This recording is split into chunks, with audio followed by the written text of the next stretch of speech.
ఓం శ్రీ మహాగణాధిపతయే నమః. శ్రీ గురుభ్యో నమః. శ్రీ మాత్రే నమః.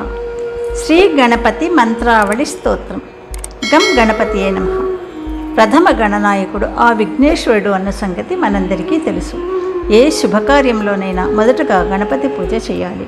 విఘ్న నివారణాల కోసమే కాకుండా శ్రీ గణపతి ప్రార్థన లేదా పూజ సర్వాభీష్టాలను సిద్ధింపజేస్తుంది. ఎంతో మహిమాన్వితమైన ఈ గణపతి మంత్రాక్షరావళి స్తోత్రాన్ని పఠించిన లేదా విన్న మహా సౌభాగ్య వృద్ధి జరుగుతుంది. కష్టసాధ్యమైన పనులన్నీ సులభంగా నెరవేరుతాయి. దారిద్ర్యం తొలగిపోతుంది.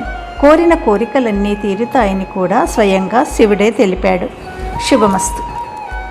మీరు మొదటిసారిగా నా ఛానల్ చూస్తున్నట్టయితే మీరు సబ్స్క్రైబ్ చేసుకుని అందరికీ షేర్ చేసి సహకరించండి. నా ఛానల్లో ఆల్రెడీ వివిధ స్తోత్రాలు చేసి పెట్టాను. వాటిని విని భగవంతుని కృపకు పాత్రలు కండి. వివిధ రకాల ప్రయోజనాలను పొందండి. Thank you. శ్రీ గణపతి మంత్రాక్షరావళి స్తోత్రం.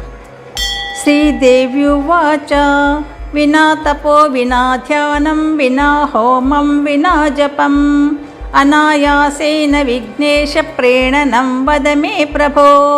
మహేశ్వర ఉవాచ మంత్రాక్షరావళి స్తోత్రం మహాసౌభాగ్యవర్ధనం దుర్లభం దుష్టమనసాం సులభం శుద్ధచేతసాం మహాగణపతి ప్రీతి ప్రతిపాదక మంజసా కథయామి ఘనశ్రోణీ కర్ణాభ్యామవతంసయా ఓంకారవలయాకారం అచ్చకల్లోలమాలికం ఐక్షవం చేతసా వందే సింధుం సంధుక్షితస్వనం శ్రీమంతమిక్షుజలదేహే అంతరభ్యుదతం మహా మణిద్వీపం మహాకారం మహాకల్పం మహోదయం హ్రీప్రదేన మహాధామ్నా ధామ్నామీశే విభారకే కల్పోధ్యానస్థితం వందే భాస్వంతం మణిమండపం క్లీబస్యాపి స్మరోన్మాదకారి శృంగారశాలిని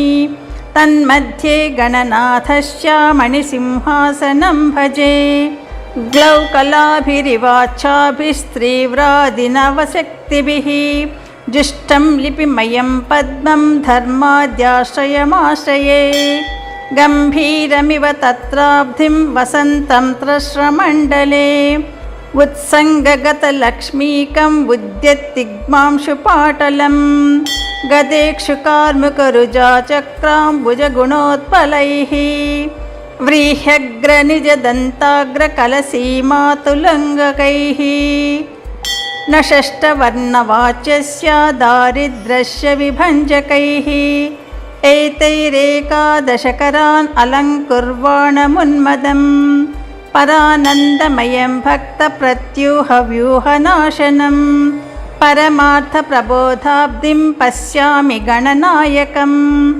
తత్పురః ప్రస్ఫురద్బిల్వమూలపీఠసమాశ్రయౌ రమారమేశౌ విమృశామ్యశేషశుభదాయకౌ येन दक्षिणभागस्तन्यग्रोधतलमाश्रितं साकल्पं सायुधं वन्दे तं साम्बं परमेश्वरं वरसम्भोगरुचिरौ पश्चिमे पिप्पलाश्रयौ रमणीयतरौ वन्दे रतिपुष्पशिलीमुखौ रममाणौ गणेशान्नोत्तरदिक्फलिनीतले भूभूधरावुधाराभौ भजे भुवनपालकौ वलमानवपुज्योतिः कडारितककुप्तटीः हृदयाद्यङ्गषड्दे वीरङ्गरक्षाकृते भजे रदकाण्डरुचिज्योत्स्नाकाशगण्डप्सवन्मदं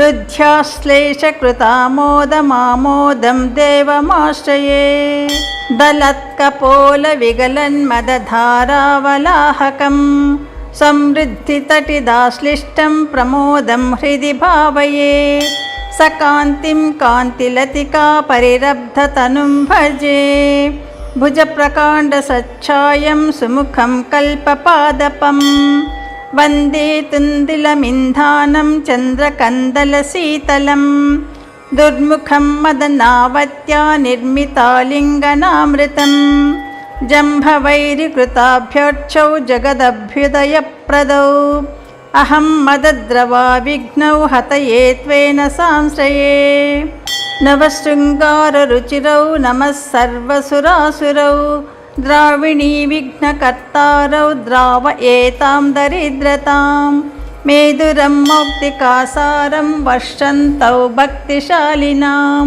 वसुधारा शङ्खनिधि वाक्पुष्पाञ्जलिभिः स्तुमः वर्षन्तौ रत्नवर्षेण वलद्बालातपत्विषौ वरदौ नमतां वन्दे वसुधा पद्मशेवधी शमिताधिमहाव्याधिः सान्द्रानन्दकरम्बिताः ब्राह्म्यादिः कलये शक्तिः शक्तिनामभिवृद्धये मामवन्तु महेन्द्राद्या दिक्पाला दर्पशालिनः सम्नताः श्रीगणाधीशं सवाहायुधशक्तयः नवीनपल्लवच्छायादाय दव पुनरुज्ज्वलम् मेदस्वि मदनिश्चन्दस्रोतस्वि कटकोटरं यजमानतनुं यागरूपिणं यज्ञपूरुषं यमं यमवतामर्च्यं यत्नभाजामधुर्लभं